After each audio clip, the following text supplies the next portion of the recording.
madaxweynaha dowlad goboleedka galmudug axmed cabdi kaariye qoorqoor oo ka qayb galay munaasabadii 15aad ee aasaaska dowlad goboleedka galmudug ayaa markii ugu horeysay waxa uu ka hadlay doorashada aqalka sare ee baarlamaanka oo maalmo ka hor ka dhacday magaalada dhuusamareeb ee caasimadda galmudug.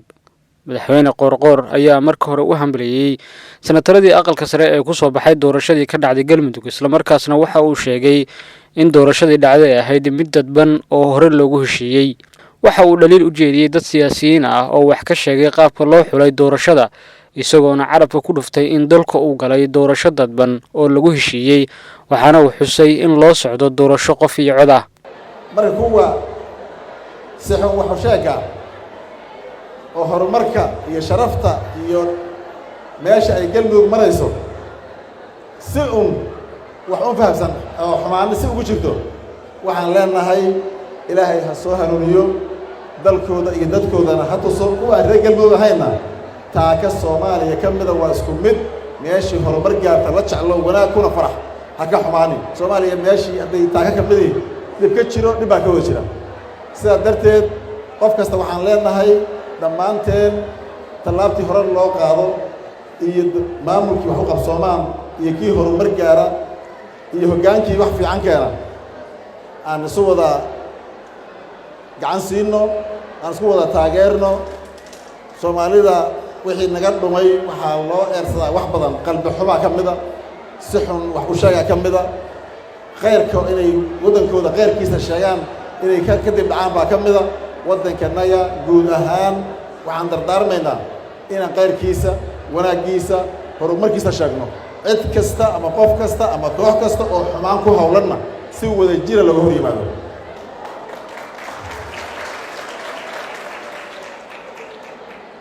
dadka qaar oo dhahaya doorashada saasa loo adeer dalkani wuxuu galay ama ku heshiiyey doorasho dadban.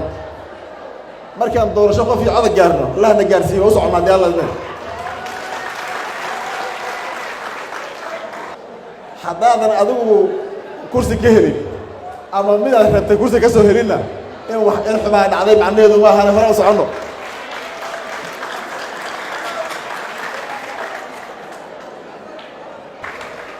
adeer qof kastoo Soomaaliya oo soo baxaa haddaad tahay musharax codka bari cod warso waa qof Soomaaliyeed waxaad tiraahdaa dooro waxa loogu dooranaa soo bandhig. laakiin midaan anigu jeclaa midaan kooxdayda ahaa kii iga maqan kii weli wax ma soo helin.